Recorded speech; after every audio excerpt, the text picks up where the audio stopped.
All right, so the time has come. You're ready to build a new gaming PC. You've got the cash saved up, you know exactly what games you want to play, but man, there are so many parts to choose from. Where do you actually put your money to get the best bang for your buck?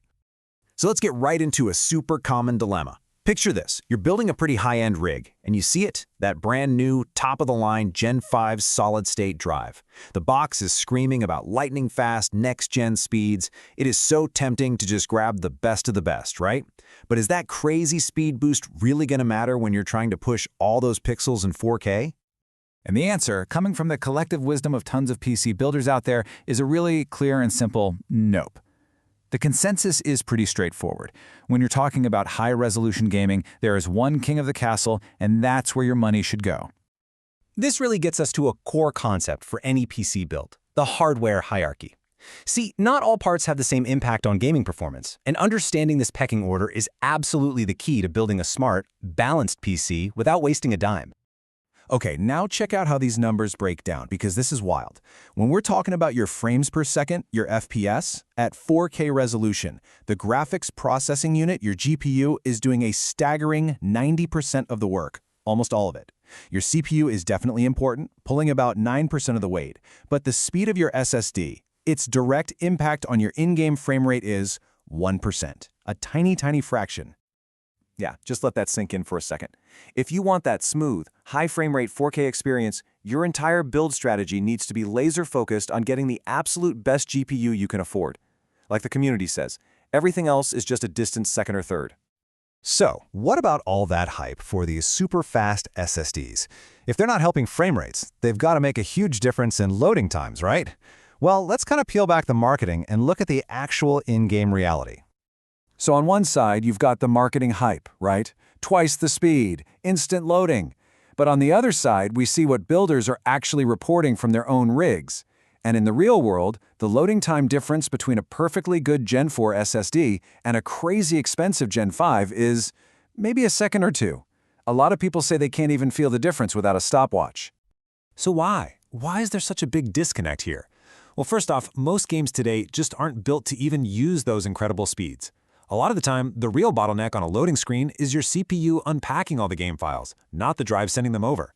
And this kind of brings us to the most important point here. The biggest, most noticeable jump in performance you'll ever see is going from an old spinning hard drive to any SSD. That right there is the real game changer. And this quote from Captain Stormy really just nails it. The performance gains get smaller and smaller, and less noticeable the faster you go.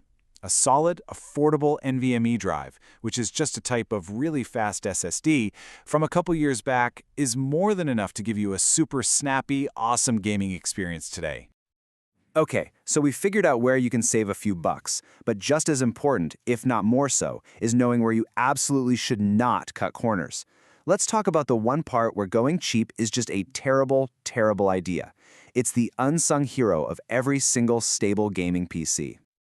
I am talking about the power supply unit, the PSU. It's not flashy, it's not glamorous, but its job is mission critical. It pulls power from your wall and feeds clean, stable electricity to every single other expensive part in your computer. Quality here is not a suggestion, it's a requirement. And to figure out what quality means, there are amazing resources like the Cultus Network PSU tier list. They break it down really simply. You can think of it like this. Tier A units are the gold standard. Best parts, best performance. Tier C units might be okay for a super budget build, but you would never want to pair one with a powerful new graphics card. And Tier F? Well, like the community says, replace those on site. They're just asking for trouble. And here is why this is so important. A cheap power supply doesn't just stop working. When it fails, it can take other parts with it. It can cause random crashes, weird instability, and in the absolute worst case scenario, it can literally fry your brand new GPU or motherboard. You really don't want to risk a $1,000 investment just to save 20 bucks on the PSU. So we've got our priorities straight. GPU first, don't go crazy on the SSD, and get a great PSU. Now, let's put all that knowledge together into a smart, step-by-step plan for building a truly balanced PC. Here's the game plan. It's a 5-step process. Step 1, the big one, give the largest slice of your budget to the GPU. Step 2, pick a CPU that's strong enough so it doesn't hold that GPU back. Step 3, protect that whole investment with a high-quality Tier A or Tier B power supply. Step 4, get a good enough SSD. A trusty NVMe drive will feel plenty fast. And then finally, Step 5, use whatever is left to balance out your RAM, motherboard, and your case. And this, right here, is the core idea to take away from all of this. Building a smart PC isn't about just buying the most expensive parts off a list. It's about building the best performing system for the money you have. It's about how the parts work together, not just how fast they are on their own. But, of course, tech is always moving forward, and that leaves us with a really interesting question to think about. New tech like direct storage is designed to let games pull stuff right from the SSD, skipping the CPU. As that gets more common, will we finally need these crazy fast drive speeds?